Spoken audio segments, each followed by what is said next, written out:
सो hey guys, news boy. तो first हम लोग बात करते हैं एक ऐसे न्यूज के बारे में जिसे जब मैं पढ़ रहा था या फिर वीडियो देख रहा था तो भाई मेरे आंखों से आंसू आ गए। मैं बात कर रहा हूँ अतुल सुभाष के बारे में। ये अभी इस दुनिया में नहीं है, इन्होंने कर लिया है। क्यों? उनके बीवी एंड उनके फैमिली के मेंटल हैरेसमेंट की वजह से। करने से पहले बता दूं, उन्होंने 24 पेजेस का नोट लिखा एंड ऑल्सो वो एक वीडियो पोस्ट करते हैं जहाँ पे वो बताते हैं कि वो बेंगलुरु में रहते हैं, वहाँ पे वो एआई इंजीनियर है। काफी अच्छा खासा इनका जॉब था, काफी टैलेंटेड है ये। आगे वीडियो में वो बताते हैं कि उनकी जो वाइफ है निकिता सिंघानिया, जिनके साथ उन्होंने कुछ साल पहले शादी किया एंड एक बच्चा भी है, वो भी उनको बहुत ही ज्यादा मेंटली हरास कर रही है। उनके अगेंस्ट में निकिता सिंघानिया ने 9 केसेस रजिस्टर कर दिए, 6 लोअर कोर्ट में एंड 3 हाई कोर्ट में। केस भी किस चीज का? Dowry harassment, unnatural murder charges, domestic violence and और भी बहुत सारे। सिर्फ अतुल के ऊपर नहीं, उनके फैमिली के ऊपर भी। कुछ केसेस निकिता वापस ले तो लेती है, लेकिन बहुत सारे और केसेस वो वापस नहीं लेती है। वो अतुल से डिमांड करती है monthly maintenance of 2 lakh rupees for herself and their son. 40,000 per month वो मेंटेनेंस दे रहे थे, लेकिन निकिता को वो कम लगा। ऑल्सो निकिता पहले 1 करोड़ रुपीज का एलिमनी का मांग कर रही थी, बाद में फिर वो 3 करोड़ रुपए का एलिमनी का मांग करने लगी। इतना ही नहीं, अतुल जौनपुर फैमिली कोर्ट की जज रीता कौशिक के ऊपर एलिगेशन लगाते हैं ऑफ टेकिंग ब्राइब। वो बताते हैं कि जो रीता कौशिक है वो भी मिली हुई थी। इतना ही नहीं, एक बार रीता कौशिक जो जज है वो अतुल एंड निकिता को कैबिन में बुलाती है। क्या कन्वर्सेशन होता है वो आप अभी स्क्रीन पर देख सकते हो, अगर तो आप पढ़ना चाहते हो पॉज करके रीड कर सकते हो। पर एक चीज काफी ज्यादा वायरल जा रहा है, जहाँ पे जज बोलती है तो क्या हो गया, केसेस डाल दिए तो तुम्हारी पत्नी है। जिसपे फिर अतुल जज को रिप्लाई करता है, मैम आप अगर एनसीआरबी का डेटा देखो तो लाखों आदमी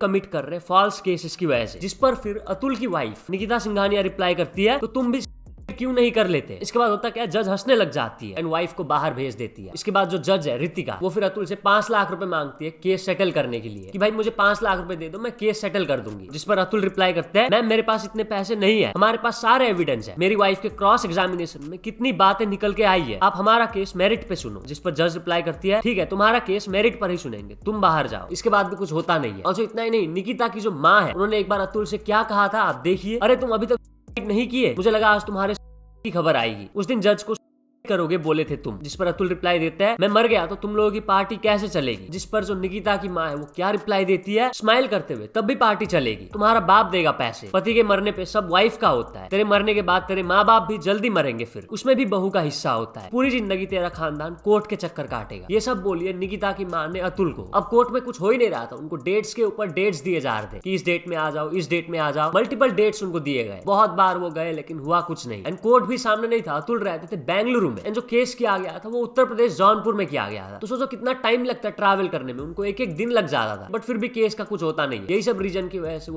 किए। मैं तो बहुत शॉर्ट में एक्सप्लेन किया हूँ ये चीज, अगर तो आप वो वीडियो देखना चाहते हो link is in the description. उसी वीडियो में अतुल अपने लास्ट विशेष भी बताते हैं ना कि वो क्या चाहते हैं। अभी मैं वो वाला पार्ट दिखा देता हूँ, आप देखिए। मेरी कुछ आखिरी इच्छाएं जो है ये है, ज्यादा मुझे उम्मीद तो नहीं है, लेकिन अभी भी मैं अपनी वाइफ को बोलूंगा कि उसमें तो कोई वैल्यू नहीं है, मेरी वाइफ में खुद। तो मेरे बच्चे को क्या ही बड़ा करेगी वैल्यू के साथ।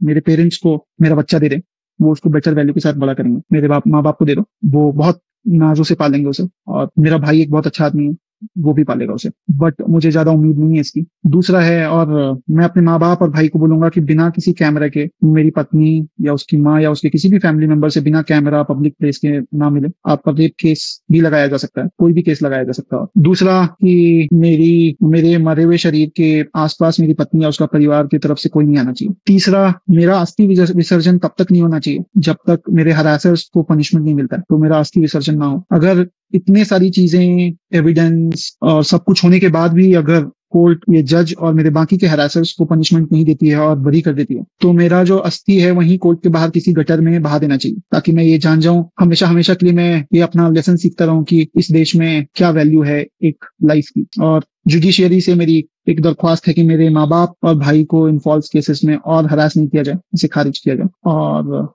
मैं अपने माँ बाप भाई से अलग से उनसे बात करूंगा। हो सके तो माफ करना, जिस उम्र में मुझे अपने मम्मी पापा का सहारा बनना था, उस उम्र में उन्हें हमेशा के लिए दुख देके जा रहा हूँ, ऐसा तो सॉरी। बहुत सारे लोग अतुल के वीडियोस को शेयर कर रहे हैं, हमारा जो कानून व्यवस्था है इंडिया का उस पर सवाल उठा रहे हैं। अभी अतुल एक ट्वीट भी किए थे अपना वीडियो शेयर करते हुए, जिसपे उन्होंने इंडिया के किसी भी पॉलिटिशियंस, पुलिस को टैग नहीं किया। उन्होंने किसको टैग किया? Donald Trump and Elon Musk को। एंड वो लिखते हैं, I will be when you will read this. Illegal genocide of men happening in India currently. बता दो अभी अतुल के भाई ने पुलिस कंप्लेंट कर दिया है निकिता एंड उसके रिलेटिव्स के अगेंस्ट में। बहुत सारे लोग अतुल का न्यूज सुन के बहुत ज्यादा सैड है, बहुत ज्यादा इमोशनल है, including me. May his soul rest in peace. तो चलिए नेक्स्ट अपडेट के बारे में बात कर चुके हैं, दिलजीत दोसांझ के बारे में। तो दिलजीत दोसांझ का कल मध्य प्रदेश इंदौर में कॉन्सर्ट था एंड वहां से वो एक काफी एंग्री रिप्लाई दिए। बेसिकली वो कॉन्सर्ट के अगेंस्ट में प्रोटेस्ट कर रहे थे बजरंग दल। वो पुलिस स्टेशन भी गए थे इस मामले में। बेसिकली उनका इशू ये था कि उनके कॉन्सर्ट में अल्कोहल एंड मीट का सेल ना हो। बजरंग दल के नेता अविनाश कौशल ने कहा कि दिलजीत ने फार्मर्स प्रोटेस्ट के दौरान कई बार देश विरोधी टिप्पणी की है, वो खालिस्तान का भी समर्थक है। हम ऐसे व्यक्ति को मां अहिल्या की नगरी में कार्यक्रम आयोजित करने की अनुमति नहीं देंगे। हमने प्रशासन को कार्यक्रम रद्द करने की मांग करते हुए आवेदन दिया है। अगर फिर भी कार्यक्रम होता है तो हम अपने तरीके से विरोध करेंगे। ये सब होने के बावजूद भी दिलजीत दोसांझ का कॉन्सर्ट होता है एंड वहीं पे शायद से वो इनडायरेक्टली रिप्लाई देते हैं बजरंग दल को। वो क्या कहे आप देखिए। अगर खिलाफ है तो होने दो,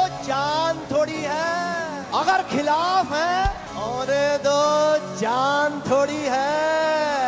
ये सब धुआं है, आसमान थोड़ी है। अगर खिलाफ है होने दो, जान थोड़ी है। ये सब धुआं है, आसमान थोड़ी है। सभी का खून शामिल है यहाँ की मिट्टी में, किसी के बाप का हिंदुस्तान थोड़ी है।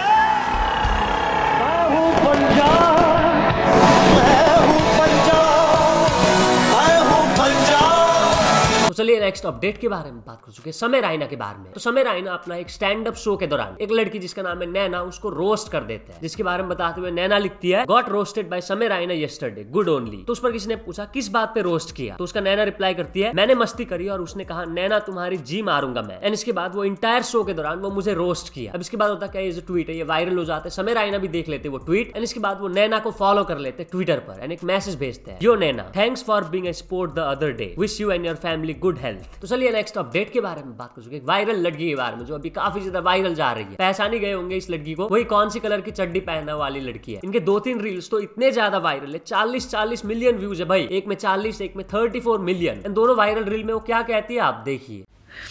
आज चड्डी नहीं पहने हो ना, सब पता चल रहा है किस कलर की चड्डी पहने हो, बता दो ना। ऑल्सो इनके फॉलोअर्स 1 मिलियन के अराउंड है भाई। इनका नाम है कमला महंता। बहुत ज्यादा वायरल हो रही है एंड लोगों को बिल्कुल भी पसंद नहीं आ रहा है कि ऐसे वल्गर चीज कैसे वायरल हो रहा है। तो चलिए नेक्स्ट अपडेट के बारे में बात कर चुके हैं, लक्ष्य चौधरी के बारे में। तो क्या लक्ष्य चौधरी के घर में भूत है, क्योंकि उनके घर का डोर बेल ऑटोमेटिक बजता रहता है एंड जब वो सीसीटीवी फुटेज चेक करते हैं कि डोर बेल किसने दबाया, तो किसी ने नहीं दबाया होता है। वो कुछ इंस्टाग्राम स्टोरीज पोस्ट किए थे, आप देखिए। आज मैं यहाँ पे घर पे अकेला हूँ और जो हमारी डोरबेल है उसमें पिछले एक हफ्ते से थोड़ा सा कुछ टेक्निकल प्रॉब्लम आ रही है कि वो ऐसे ही बजती रहे, खाली कोई ना भी बजाए तो भी, और जाके देखो तो स्क्रीन पे कोई नहीं दिखता। और अभी भी एक बार बजी और स्क्रीन पे कोई नहीं था। तो अगर कल सुबह टाइम से मैंने स्टोरी ना डाली तो समझ जाना कोई बुरा साया मेरी घंटी बजा के चला गया। शायद रात अब वेब सीरीज देख के जगूंगा तो साला घंटी ना बजा पाए मेरी। देखो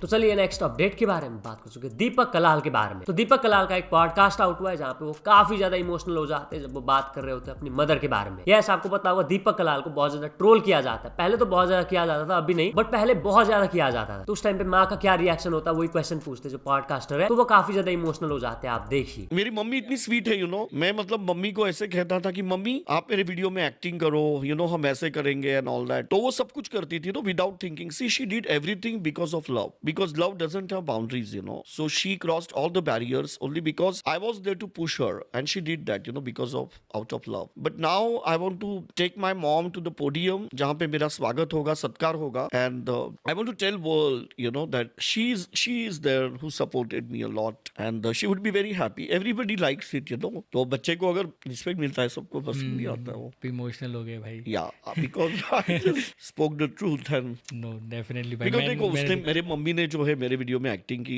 नेगेटिव कमेंट्स भी आए, she didn't mind, because she loves me, so she didn't mind. तो मॉम का कैसा था रिएक्शन जब पहले नेगेटिव कमेंट्स आते थे, कैसे हैंडल करते थे वो मेरी खुशी भी खुशी मानती थी। मेरी मम्मी को मैं मजाक नहीं कर रहा हूँ, बहुत से लोगों को लगेगा कि कुछ भी बता रहा है। नहीं भाई, मैं मिल चुका हूँ, मैं डेफिनेटली मैं कल ही मिला हूँ। अभी लोग ऐसे कहते हैं कि लाइक आपको लोग गाली देते हैं तो आपको कैसे लगता है, और आपके पेरेंट्स वीडियो देखते हैं, बट मैं आपको कह रहा हूँ कि मतलब मैं ये झूठ नहीं कह रहा हूँ, बट मेरी मम्मी को गाली पता ही नहीं है, उसको पता ही नहीं है गाली। क्योंकि मेरे मम्मी जो थी ना उसका बैकग्राउंड अलग है, मतलब she is from very educated family, even my father is from very educated family and I have a brother also who lives in America. तो चलिए नेक्स्ट अपडेट के बारे में बात कर चुके हैं, Vikas Dayal versus IPS trainee Rahul Balhara के बारे में। 2 दिन पहले मैंने इनका न्यूज दिया था, आपको पता होगा। राहुल बल्हारा जो आईपीएस ट्रेनी है, जो आईपीएस का ट्रेनिंग ले रहा है, वो गए थे दिल्ली के एक शादी में, वहीं पे थे विकास दयाल, वो दोनों के बीच में किसी बात को लेकर आर्गुमेंट हो जाता है। इसके बाद वो जो आईपीएस ट्रेनी है राहुल बल्हारा, वो विस्की के ग्लास से विकास दयाल के सिर पे हिट कर देते हैं। इसके बाद इसके बारे में बताते हुए विकास दयाल कुछ ट्वीट्स किए थे, आपको पता होगा, जहां पे वो डिमांड किए थे कि वो आईपीएस ट्रेनी के अगेंस्ट में एक्शन लिया जाए, वरना आज मेरे साथ किया कल को फिर दूसरे के साथ करेंगे। एंड ऐसा राहुल बल्हारा पहली बार नहीं किए, पहले भी वो कर चुके हैं ऐसा। वो काफी ज्यादा ट्वीट्स किए थे। तो अभी का अपडेट किया है, उन्होंने सुबह 4 बजे जाके पुलिस कंप्लेंट किया, ठीक है, लेकिन अभी तक राहुल बल्हारा के अगेंस्ट में एफआईआर दर्ज नहीं हुआ है, ना ही उनके अगेंस्ट में कोई इन्वेस्टिगेशन चल रहा है। विकास दयाल एक वीडियो भी पोस्ट किए थे, काफी लंबा है, छोटा सा क्लिप दिखा देता हूँ। पूरा वीडियो अगर आपको देखना है, link is in the description. 6 तारीख की रात को करीब 10:45 पर मैं एक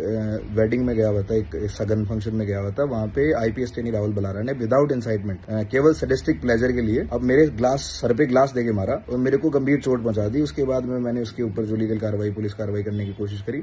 उसको इन्होंने बहुत ही ड्रैग करने की कोशिश करी। मैंने जैसे ही सोशल मीडिया पे डाला वैसे ही इन्होंने काउंटर एफआईआर करवाई, जबकि मैं जिस टाइम का काउंटर एफआईआर इन्होंने लिखा उस टाइम पर मैं हॉस्पिटल में सीटी स्कैन करवा रहा हूँ, उसका वहां पे फुटेज है, उसकी वहां पे वो चीज है। एफआईआर नहीं कराई, कंप्लेंट करवाई और हमें पूरे दिन पुलिस ने, डिपार्टमेंट ने धमकाया कि तुमने तो इनको ग्रेव इंजरीज पहुंचाई है, जबकि ना हम वहां पे हैं। मेरे को जो 3-4 लोग मेरे को लेके गए थे उन पे भी कर दी था कि इसके ऊपर दबाव पड़े कि भाई ये इसके साथ में रहते हैं, इसके सहपाठी हैं। तो ये चीज पुलिस ने करी। पुलिस ने हमें 2-3 दिन तक सीनियर आईआरएस ऑफिसर्स के, दूसरे जो सिविल सर्विसेज में लोग हैं उनके, वो हर तरह के लोगों से फोन करवा के कुछ हमें रिक्वेस्ट कर रहे हैं, कुछ हमें धमका रहे हैं, वो सारी चीज कर रहे हैं। और जैसे जैसे सोशल मीडिया पे ये चीज जा रही है वैसे वैसे थोड़ा बहुत एक्शन भी लिया जा रहा है। तो चलिए नेक्स्ट अपडेट के बारे में बात कर चुके हैं, पुष्पा 2 मूवी के बारे में। पुष्पा 2 मूवी रिसेंटली रिलीज हुआ एंड आपको पता होगा क्रेजी रिस्पॉन्स मिल रहा है। रिसेंटली क्या होता है, केरला के एक मॉल में उस मूवी का स्क्रीनिंग किया गया, लेकिन गड़बड़ हो गया। फर्स्ट हाफ दिखाए बिना ही सेकंड हाफ प्ले होने लग जाता है। यस भाई, इसके बाद होना क्या है, जो लोग है वो काफी ज्यादा गुस्सा हो जाता है एंड वो काउंटर पे जाके रिफंड मांगने लग जाते हैं। एंड कुछ लोग डिमांड करने लगे कि फर्स्ट हाफ प्ले करो जल्दी से। बहुत लोग रिफंड लेके चले गए। लास्ट में जो फर्स्ट हाफ देखने वाले थे वो सिर्फ 10 जन थे। तो चलिए नेक्स्ट अपडेट के बारे में बात कर चुके हैं, डोनाल्ड ट्रंप के बारे में। डोनाल्ड ट्रंप इस बार यूएसए का इलेक्शन जीत चुके हैं, आपको पता होगा, एंड बहुत जल्द वो ओथ लेके प्रेसिडेंट की सीट पर बैठेंगे। एंड उनका एक बहुत बड़ा प्लान है जो कि वो फर्स्ट डे में ही एग्जीक्यूट करेंगे। वो खत्म करना चाहते हैं बर्थ राइट सिटीजनशिप। ये क्या है मैं आपको एक्सप्लेन कर देता हूँ। अब तक ऐसा था ना कि अगर कोई कपल यूएसए जाते घूमने के लिए एंड वहां पे अगर उनका बच्चा पैदा हो जाता है तो बच्चे को यूएसए का सिटीजनशिप मिल जाता था। इसलिए भी बहुत सारे कपल्स यूएसए में जाते हैं, बच्चा पैदा करते हैं, आते हैं। तो ये चीज वो खत्म करना चाहते हैं कि यूएसए जाके अगर बच्चा पैदा हो जाता है तो सिटीजनशिप नहीं मिलेगा, उसके लिए और लोचे होंगे। और जो एक्सपेक्ट किया जा रहा है कि वो इलीगल इमिग्रेशन को नेशनल इमरजेंसी डिक्लेयर कर देंगे। तो चलिए नेक्स्ट अपडेट के बारे में बात कर चुके हैं, एनिमल 2 के बारे में। एनिमल 1 आपको पता होगा सुपर हिट मूवी बन गया था, अब उसका पार्ट 2 कब बनेगा इसका अपडेट दिए रणबीर कपूर। वो कहे कि एनिमल 2 का शूटिंग चालू होगा 2027 में, और जो मूवी के डायरेक्टर है वो मूवी को 3 पार्ट्स में बनाना चाहते हैं। तो चलिए नेक्स्ट अपडेट के बारे में बात कर चुके हैं, थारा भाई जोगिंदर वर्सेस राजवीर सिसोदिया के बारे में। थारा भाई जोगिंदर आपको पता होगा बिग बॉस में दिग्विजय राठी को सपोर्ट कर रहे हैं, राजवीर सिसोदिया सपोर्ट कर रहे हैं रजत दलाल को, एंड राजवीर दिग्विजय को ट्रोल भी करते रहते हैं। तो इस चीज से बिल्कुल भी खुश नहीं है थारा भाई जोगिंदर। यस, वो एक वीडियो पोस्ट करते हैं, आप देखिए।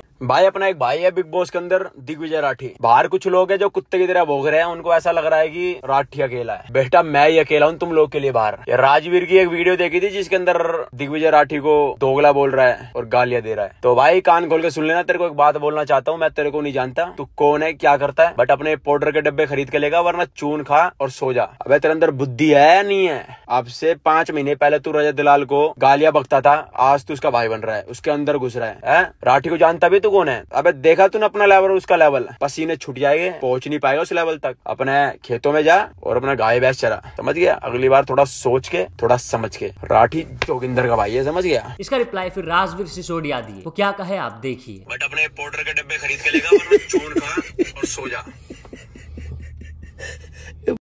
गरीब भुखलंडी, अबे 4 महीने पहले मेरे पापा मर गए थे, मैंने मकान बनाया भाई बनवा के, और बहन जो मेरी मम्मी का सपना।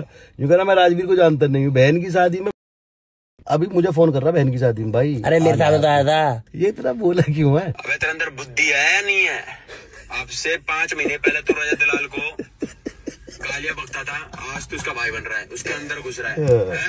राठी को जानता भी तू कौन है? अबे देखा तूने अपना लेवल उसका लेवल है? देखा मैंने भाई, अपना भी देखा, तेरा भी देखा, राठी का भी देखा। देख यूरा दिग्विजय और यूरा तू राइट में, है ना, दोनों का लेवल देखो। एक चाटे में चटक जाएगा। बिग बॉस का खेतों में आके ना छोड़ दिया था ना, कुछ लोग हैं जो कुत्ते की तरह भौंक रहे हैं। तो चलिए नेक्स्ट अपडेट के बारे में बात कर चुके हैं, मिस्टर बीस्ट के बारे में। तो मिस्टर बीस्ट का जो बहुत जल्द Amazon प्राइम पर एक शो आ रहा है, बीस्ट गेम्स, जो कि 10 एपिसोड्स के होंगे, उससे रिलेटेड एक क्रेजी चीज रिवील करके बताया है। वो बताया उन्होंने उस वीडियो के लिए $14 मिलियन खर्च किए, एक सिटी बनाए वो कॉन्टेस्टेंट्स के लिए, ताकि कॉन्टेस्टेंट्स वहां रहे एंड कम्पीट करें। उस शो में जो विनर बना है भाई, उसको मिला है $5 मिलियन। कितना खर्च किया गया एक शो के लिए, आप सोच सकते हो। किसी ने मिस्टर बीस्ट के ट्वीट का रिप्लाई किया, तो अपने पैसे फिर कैसे रिकवर करोगे, इतना खर्च तो कर दिए। तो उसका मिस्टर बीस्ट रिप्लाई करते हैं, मेरा गोल है बेस्ट कंटेंट बनाना, ना कि पैसे बनाना। किसी ने फिर रिप्लाई किया, आई एम सॉरी, 25 मिनट के वीडियो के लिए तुमने $14 मिलियन खर्च कर दिए, उससे तुम और बहुत सारे अच्छे काम कर सकते थे। तो उसका फिर मिस्टर बीस्ट रिप्लाई किए, मेरा ये वीडियो 25 मिनट का नहीं है, 10 एपिसोड का पूरा शो है। तो बस आज के लिए बस इतने अपडेट्स थे। अगर तो वीडियो पसंद आया तो लाइक जरूर कर देना। मिलते हैं अपने नेक्स्ट वीडियो में।